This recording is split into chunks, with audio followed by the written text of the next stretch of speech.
But this morning is a special day. It's Father's Day. And it's a good thing that guy's wearing a cape there, because how many of you know fathers are superheroes, right? So it's Father's Day. We're celebrating that today. We thank you for being here or online. Father's Day, unfortunately, I'm doing my best to change this, but Father's Day is one of the lowest attendance days, Sundays of the year. It's kind of ironic. Mother's Day is one of the highest. Father's Day, one of the lowest, along with Memorial Day, Labor Day, 4th of July. But we are trying to change that and get guys to love going to church. So here's our foundational scripture for this morning. And it is Proverbs 27, and it says this: the righteous who walks in his integrity, blessed are his children after him. Now, see those little feet there in the middle? I'll guarantee you those little feet are watching those big feet. They're watching where those big feet go. They're watching what those big feet do, and they are going to follow those big feet. And our mission statement here at the church is inviting people to take one step closer to Jesus. And if those big feet take a step closer to Jesus, I guarantee you those little feet are going to follow. So that's what we're talking about today. And we're going to be talking about a deadly epidemic in our nation. And it's just tragic. And that is fatherlessness. Fatherlessness. And this will probably be one of the most politically incorrect messages you've ever heard, because it's politically correct to devalue fathers. If you watch TV, sitcoms, they're constantly making fun of dads, making fun of fathers. And the role of a father is under attack in society. But today we're going to talk about, and this is the title of the message, the supreme necessity of good, godly fathers. We need in our nation good, godly fathers. Now, I'm not detracting at all from the amazing job of single moms. What they do is amazing.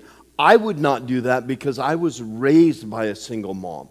My dad passed away when I was 1 year old, and so I was raised my whole life by a single mom. But I think all single moms would admit that it would be easier with a dad that was engaged in the situation. And I just want to do an honorable mention this morning to a couple people. One of them is Sherry. And Sherry has raised, and Stephen's back with us this morning. Can we just give Stephen a hand? And Stephen, and I'm not joking, I kid not, Stephen is one of the highest quality young men I've ever met in my life. And I've met a lot of young men. I've done young adult ministry for years. But I just want to say, Stephen, I'm proud of you. I'm proud of what you're doing. And Sherry, I'm proud of you for raising a quality young man like that. It's an amazing thing to do as a single mom.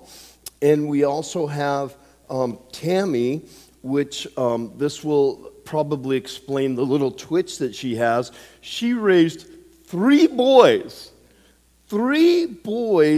as a single mom.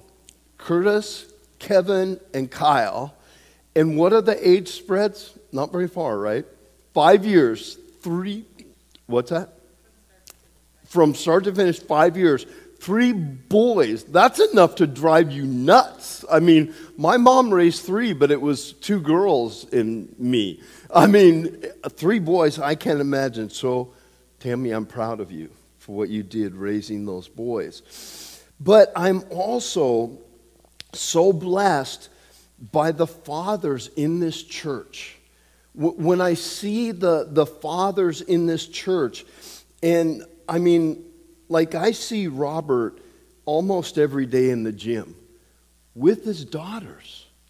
And I see them interact, and I see, the way he leads them and how they look at him and the way that they treat him. And it's such a blessing to me. I see you, Chris, as a single dad. And I see the way you relate with Emma. And I'm so proud of you. You inspire me as a dad. I got to, with Mark, I got to go I actually got to perform a graveside service for the mother of his children. And so all his children were there, and I had met most of them. I think all of them I'd met before, but I got to see them interact in a very difficult situation. And the way that you could just tell this honor and respect they had for their dad. And Mark, I want to tell you, I'm proud of you as a dad. And Mark, when I go over to your house, it's one of my favorite places to be. And that filters down from your leadership as a dad. And I see in Ada, I don't know your son quite as well, but I see you in Ada. And I see what you've imparted into her and the quality person that she is because of you. Mark, I'm proud of you. Robert, I'm proud of you. I'm proud of the fathers in this church. But there is an epidemic that we have to talk about in our country.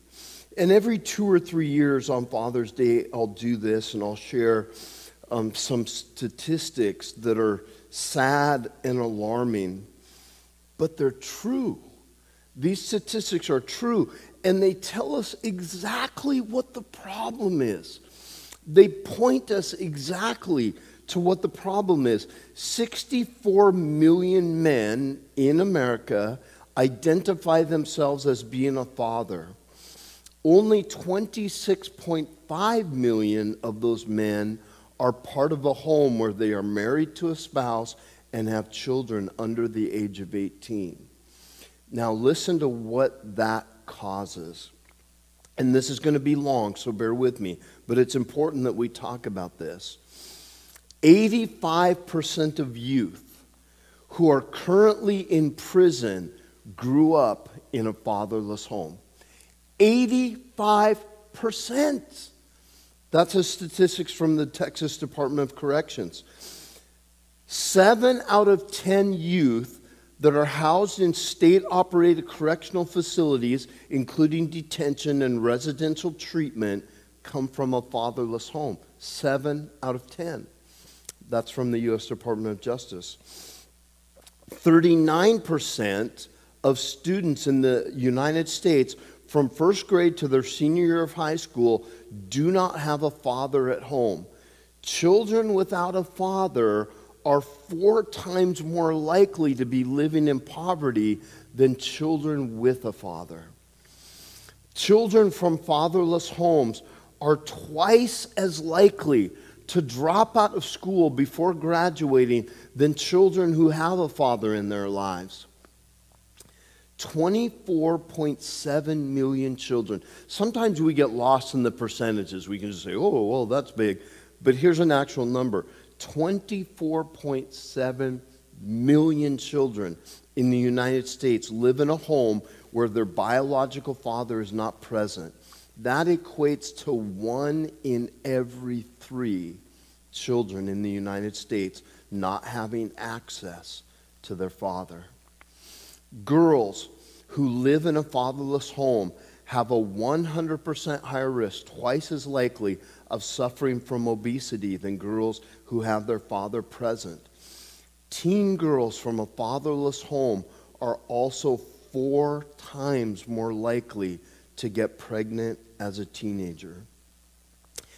57% of the fatherless homes in the United States involve African American or black households. Now, this is after 2 years of hearing from BLM that Black Lives Matter. But one of the number one goals of that organization was to destroy the nuclear family and say that fathers are not necessary. So you're telling me that Black Lives Matter to you when you're destroying the family that they come from? That's not caring about black lives. If we care about black lives, we should be wanting to stamp out fatherlessness in the black community. And I know that's not popular, but it's true. In 2011, 44% of children in homes headed by a single mother were living in poverty. Just 12% of the children in married couples were living in poverty. 75%, I know this one is going to be hard. And this is not to take away the blameworthiness or the fault of this, but 75% of rapists are motivated by displaced anger that is associated with the feelings of abandonment that involves their father. That's not taking the blame away from the person that did it. They choose to do it. So they are blameworthy of it. But this is helping us understand the causes that lead to it. And that's from, again, the U.S. Department of Justice. Living in a fatherless home is a contributing factor to substance abuse, with children from such homes accounting for 75% of adolescent patients being treated for drug or alcohol abuse. 75%. 85% of all children which exhibit some type of a behavior disorder come from a fatherless home. 90% of the youth in the United States that decide to run away from home come from a fatherless home. 90% that run away. 63% of youth suicides involve a child who was living in a fatherless home when they made their final decision to commit suicide. About 40% of children in the United States are born to mothers who are not married. Over 60% of these children were born to mothers who were under the age of 30. Over 30% of fatherless homes are classified by the U.S. Department of Agriculture as being food insecure. That's why we give to the food bank. That's why we help families in our area. Children who live in a fatherless home are 279% more likely to deal drugs or carry a firearm for offensive purposes. Not for going out shooting, not for having fun, but to carry a firearm to shoot somebody, to harm somebody. 279% more likely. Pregnant women who do not have the support of the father experience pregnancy loss at a 48% rate. When the father is present, the prevalence of pregnancy loss falls to 22%. Now, it didn't say in the study that includes abortion, but I'm sure it does, because abortion is the number one threat to unborn children. 43% of fathers do not see their role as something that is important to their personal identity. That just makes me want to slap them. Who cares? Who cares if it adds to your personal identity? It's not about you. It's not about the father. It's about the kids. Last one. Even in homes with fathers, the modern dad spends only 8 hours per week directly with the children. See, there can be fatherlessness even when the father is present in the home, if they're just disconnected from the kids. Now, these statistics, it should be a 5-alarm fire. Like we should just be panicked about this, but nobody talks about it. We blow a gasket over COVID, and I'll let you decide whether that was appropriate or not to blow a gasket over COVID, but nobody in our government even mentions fatherlessness. They don't talk about it. And I think history will write the story of whether we were correct in blowing a gasket over COVID and not talking about fatherlessness at all. I think history will tell us that that was a huge mistake. So we as a church, we need to raise our voices, and we as fathers need to raise the standard of fatherhood. We need to be the examples of what good fathers need to be. So just in closing real quick, let's talk about how fathers can raise the standard. Number one, fathers be leaders. Fathers lead your families. Now notice I didn't say be a dictator. I said lead. Lead and being a dictator are two different things. And we'll actually talk about this more next week in the series Invisible, because the last chapter of Colossians goes into this, and we'll talk more about that. But leadership is not telling others what to do. Sometimes we think leadership, oh, that means I'm the boss and I get to boss people around and I get to tell people what to do. That's not what leadership is. Leadership is about inspiring others to do the right thing.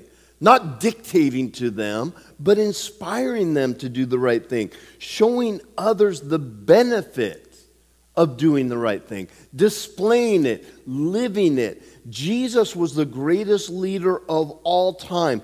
Do you want to know what his greatest leadership trait was? Laying his life down. Not bossing people around. His greatest leadership trait was laying his life down. John 15, starting verse 12, it says this: "This is my commandment, that you love and unselfishly seek the best for one another, just as I have loved you." That's leadership. That's leadership right there. To unselfishly seek the best for somebody else. That's leadership. Verse 13, "No one has greater love nor stronger commitment than to lay down his own life for his friends." And who are the closest people in your life? Your family. So as fathers, we need to be willing, and I'm not talking physically to give up your life, although if that's necessary, I'm sure you would. But I'm talking laying down your needs, your desires for the good of your family. So what else does the Bible say about it? In Genesis 18, verse 19, it says, "I have formed a relationship with him." Now, who is him? Him in this particular story is Abraham. God formed a relationship with Abraham, but he also formed a relationship with us. It could say, "I have formed a relationship with Mark. I have formed a relationship with Robert. I have formed a relationship with Chris." Why? So that he will instruct his children and his household after him. So God establishes a relationship with us. Why? So we will instruct our children and our household after him. And they will keep to the Lord's path, being moral and just, so that the Lord can do for Abraham, listen, so that the Lord can do for Abraham everything he said he would do. Guys, there are some blessings that are tied to the leadership of our family. If we lead well, it puts us in a position to receive these blessings. Joshua decided, check this out in Joshua 24:15. It says, "But if you don't want to serve the Lord, you must choose for yourself today whom you will serve. You may serve the gods that your ancestors worshipped when they lived on the other side of the Euphrates, or you may serve the gods of the Amorites who lived in this land. As for me and my family, we will serve the Lord." Joshua made the decision that I'm going to lead my family in serving the Lord. So number 2, fathers are protectors. So fathers, protect your family. Be a protector. Now, this is one, I wasn't super good at all of these, but this was one that I was pretty good at. If you ask my daughter, she might say that I was too good at it. Yeah, I kind of felt sorry for Victory. You know, all the boys at church were deathly afraid of me. As it should be, right? So it should be that way, right? All the boys that are interested in your daughter should be deathly afraid of you. But they didn't want to take the risk of crossing me, so they were very, very hands-off and polite with my daughter. And she didn't always like that. But any young people, this might frustrate you a little bit, this one, because it involves all the W questions, right? Who, what, where, when, like, where are you? What are you doing? Who are you with? What's their names? Who are their parents? Where are you going after that? And when are you coming home? Those are all the W questions that when you are protective, you ask those questions. And why do you need to be protective? Because God entrusted these precious young people to you as fathers. So we need to be protective of them because God trusted us to protect them. Can I tell you one of my pet peeves? One of the things that really gets to me is kids playing in the street. Does that bother anybody else? When I see kids playing in the street, like in the complex that I live in, when you turn into it, you're just immediately, kids in the street that could get hit. And I want to ask them where they live and go in their house and drag their dad out there and say, do you realize your kids are playing in the street and you're not protecting them? That bugs me because fathers should be protecting their kids. Check this out. This is our Father talking in Deuteronomy chapter 1, starting verse 29. It says, then I said to you, don't be frightened. Don't be afraid of those people. The Lord your God will go ahead of you and fight for you as he did in Egypt. You saw him do it. Now why? Because he's our Father. He fought for us. He protected us because he is our Father. Verse 31, and in the desert you saw how the Lord your God carried you like one carries a child. See, God was protecting his people like a father would protect his children. And he has brought you safely all the way to this place. Now, as dads, we're pretty good at physically protecting our kids and our family. But do you know what the best way to protect your family is? To serve the Lord. Serving the Lord. Proverbs 14:26 says, those who respect the Lord will have what? Security, and their children will be protected. Just by you serving the Lord, just by you respecting the Lord, what comes with it is protection of your children. Do you know why you need God to protect? See, I learned very quickly. I was a bouncer in all the major nightclubs in the Seattle area. And, I've had knives pulled on me, guns pulled on me. I've had all the things. I learned very quickly that there's always somebody tougher than you. There's always a situation that is going to be bigger than you. I remember this time I was bouncing at a nightclub. This was when I was in college, so it was in Butte, Montana. And there were these two twin brothers that just had bad reputations. They were drug dealers, scary guys, tough guys. And they were acting up in the club. So me and my buddy, we escorted them out. And my buddy, a little more aggressive than me, he picks up one of them and he throws him in the hedge outside of the bar. And the other one, I've got him over here, and I'm just escorting him away. And when I saw that something was happening over here, I looked over, and the next thing I heard was, and you guys have heard this sound, the chambering of a shell. And I look back, and he's like 10 feet from me with it pointed right at me, the gun. And I mean, literally, you've heard, the saying that your life passes before you. Literally, all these memories of my life just started going through me. And I seriously thought I was going to die. Well, my buddy said something to get his attention, and he looked away, and it gave me enough time to duck behind this car. And then you could hear the sirens, and the police were coming. And the guy with the gun, and stupid, I don't know why he did this, but he threw the gun under the cars in the parking lot, like the cops aren't going to find it, So he throws it and he takes off running. But of course they caught him. But that's one of those situations where I don't care how tough you are. If somebody's pointing a gun at you, you're not tough enough to overcome that. So we need something bigger than the things that we come up against. And sometimes the enemy that you're facing is someone you can't even see.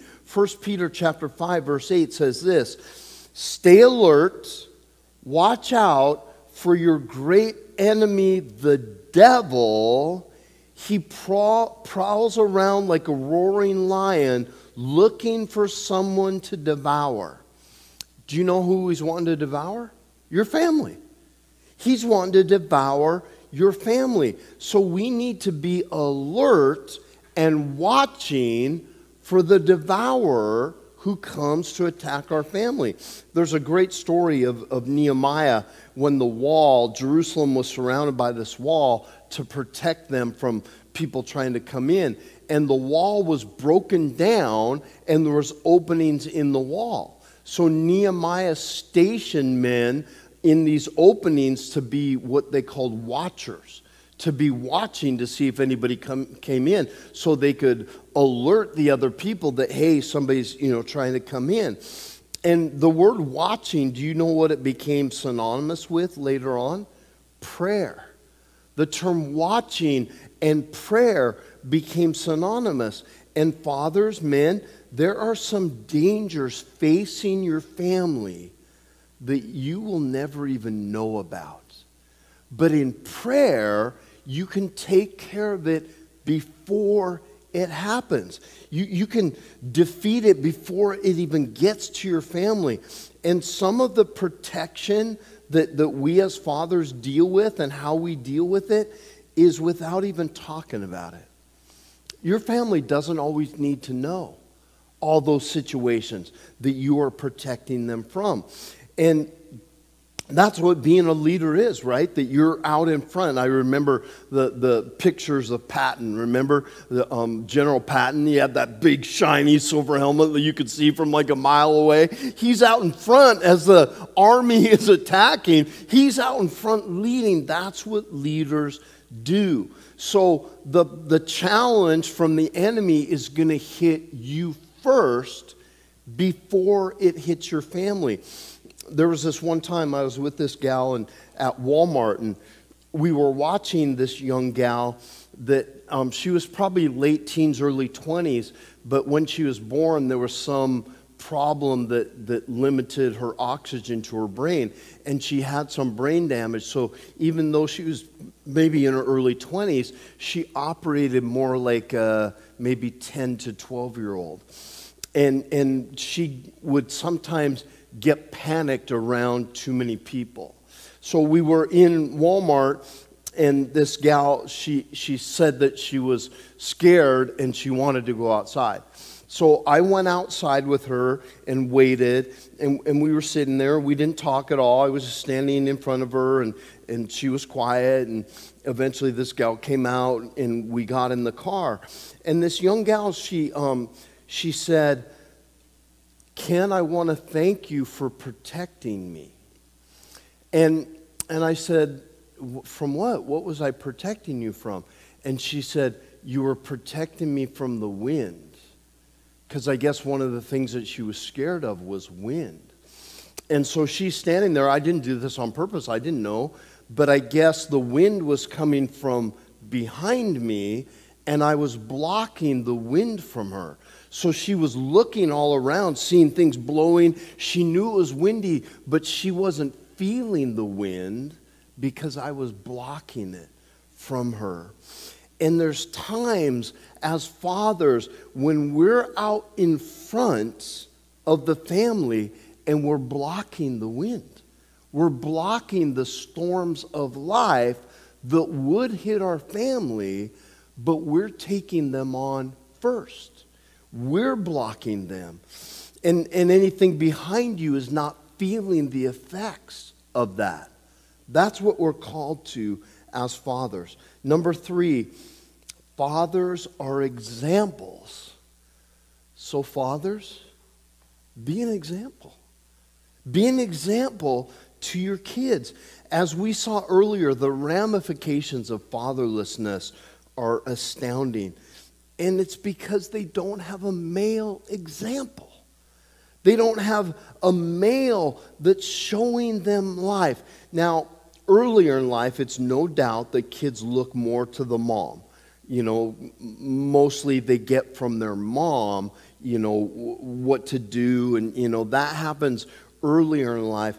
But as they get older, it starts to shift to the dad.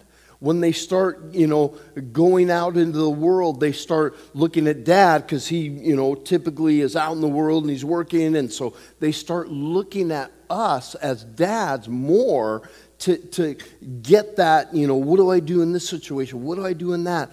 And the dads, they're meant to take their kids by the hand and train them to be strong adults. That's part of what a father does. See, adulthood is more often caught than taught. Adulthood is more about watching and seeing what your dad does in certain situations and learning how to adapt by watching instead of being taught. A good father leaves a good example that is an irreplaceable asset to their kids. Being an example, showing them.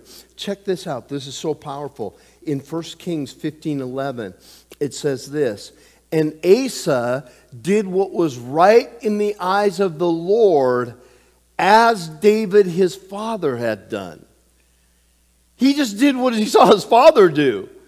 And when we are an example as fathers to our kids, and they're in a tough situation, they're going to make the right choice because of what they saw their father do. They're going to say, I'm just going to do what I saw my dad do. See, and when kids don't have a father, they don't have that example to look to. So when they're in this situation, it's just a crapshoot. They're all try this or all try that. They don't have that example. See, we do what we see godly men do in our life. And I'm thankful growing up without a father. My mom was amazing. But I also had men in the community, dads of my friends, that were fathers to me. I saw what they did, their example, and I did what I saw them do. And so anybody that is a father to kids that aren't their biological children, I salute you, because that's what kept me in line. As I was growing up, during very formative years of my life, I had men in my life that I watched them and I just mimicked them. And one of them I just want to give a shout out to is Randall Baxter. He was the dad of my best friend. And he was a dad to me. He showed me what to do in life. And 3 or 4 years ago, Randall passed away. And I just thank God. It's amazing how God orchestrates these things, because I hadn't seen him in years. But when my mom passed away, we had a graveside service in Montana. And it allowed Randall and his wife Karen, who, she was like another mom to me, it allowed them to come. And I was able to tell Randall how much he meant to me and how he was a father to me before he passed away. So I thank God for that. So as a church, as godly fathers, let's reach out in our community and be fathers to the kids that don't have fathers. Number 4, last one, we're almost done. Fathers are relational. So fathers, have a relationship with your children. Have a relationship with your children. And I know that might sound strange because people might be, duh, yeah, of course a father's going to have relationship with his kids. But remember that one statistic that we read, that the average father only spends 8 hours a week with their children? See, relationship is the birthplace of influence. And Chris, this is again part of why I'm so proud of you, because I see you doing this with Emma. And relationship is the birthplace of influence. And here is the mistake a lot of us fathers make. We think love equals influence. If I just love them, I'll be influential in their life. But you know what? I know lots of parents, lots of fathers that love their kids, tons that love their kids, but have very little influence in their kids' life. See, here is actually how the formula goes. Love plus time equals relationship.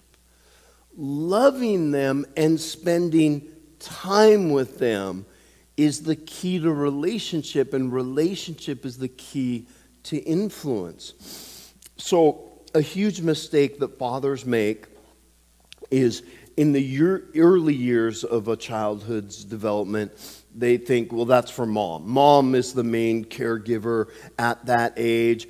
And the fathers, they're waiting for some shared hobby that they can do with the kids, or an intellectual conversation they can have with the kids.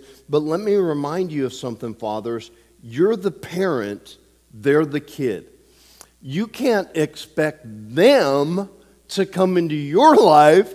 You have to go into theirs. You have to enter their life, not wait for them to enter your world. I used to love driving with Caleb, when he was young, my son, and he'd be back there in the car seat, and we'd be driving. Sometimes he'd just be quiet, and he'd be playing with his He-Man. He was really into He-Man and the Masters of the Universe. By the power of Grayskull. How many of you are He-Man fans? I mean, He-Man, it's an awesome cartoon. But he'd be playing with his He-Man, and then all of a sudden he'd say something like, Dad, if God was in a battle with He-Man, who would win? And he opens up this great conversation, right? He's just wondering who would win the thing. And then I'd say, well, God probably would because, and then I'd explain to him about who God is. And so it would open up these great teaching moments. Can I just dispel a myth right now? A myth. And that myth is, people say this, especially men, quantity time at work, but quality time with the family. That's a total fallacy. It's actually more like the opposite. Quality time at work, quantity time with the family. Now you may be thinking, well, I have an 8-hour job or whatever. I'm saying spend that time at work with quality so you don't have to work 10 hours instead of 8. Spend that with quality, but have quantity time with your family. And here's the myth. You can't schedule quality time with your kid. You can't put in your day timer, okay, tomorrow at 5:30, I'm going to have quality time with my kid. You can't schedule that. Quality time is something that happens in the midst of quantity time. You don't know when it's going to happen. So you just spend as much time as you can so you get that moment of quality time that happens in the midst of quantity. And you don't know when that it's going to happen. Victory, my daughter, we used to do daddy-daughter dates. And the daddy-daughter dates, she almost always wanted to go to Build-A-Bear. Come on, any Build-A-Bear fans? Build-A-Bear is amazing. Yeah, we got one right back there. So she would love to go to Build-A-Bear. And Victory, my daughter, had probably 38 Build-A-Bears in her closet. I mean, we had gone so many times. And I think they like the process more than the actual bear itself, right? And if you've been there, you know the process is incredible. You pick the bear, and then you pick the clothes, and then you pick the accessories, and you go through this whole thing. And then at the end, you get a heart. And you put the heart in the bear. And that's supposedly, when the bear has its characteristics and all that. Well, before we would put the heart in the bear, Victor and I would always pray for the bear. And so we would, be in the line and, people are waiting and we're like, hey, we're praying. And we'd be praying for the heart and we would put the heart in the bear. And usually out of that situation, again, would come some quality question. Victory would, in her little mind, would come up with something and it would give us the quality time that we never would have had if I would have said, okay, that has to be tomorrow at 5:35 p.m. and I'll give you 5 minutes. See, the quality of time probably only took 5 minutes, but if I would have scheduled that 5 minutes, it never would have happened. It happened in the midst of quantity time. So you need relationship in order to do that, and relationship takes time. Check this out, 1 Thessalonians chapter 2, verse 11.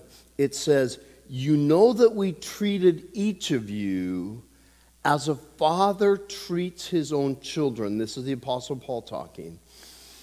We encouraged you, we comforted you, and we told you to live good lives for God. He calls you to be part of his glorious kingdom. That sounds like relationship to me, right? He's saying, when we were with you, we treated you as a father treats his children, and then he describes relationship. We encouraged you, we comforted you, we told you to live good lives. It sounds like relationship to me, and that's what, as a father, we need to do for our kids. So we're going to go into this last song, and it's a song about fatherhood. It's a song about God being our father, and he can show us how to be a father. My father, I never knew him. He died when I was 1 year old, so I never knew him. But when I came to know God as my father, I realized how much I needed his example to show me how to be a father. The song is called Good, Good Father.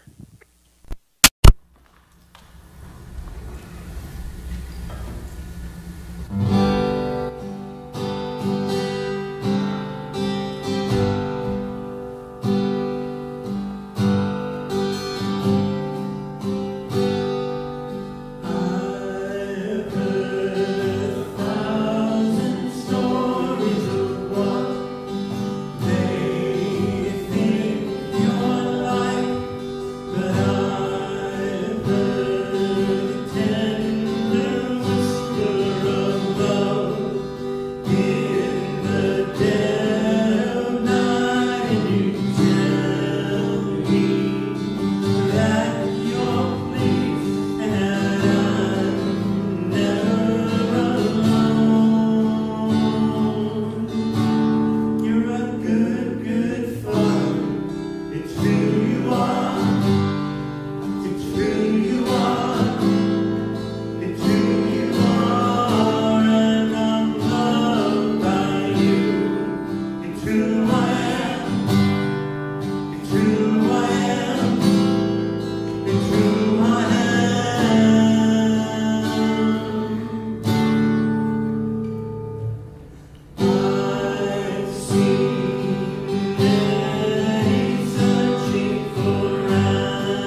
Thank you that you are the good Father, that you're an example to us. God, you show us, you lead us into how to be good fathers. God, we thank you for that in Jesus' name. Amen.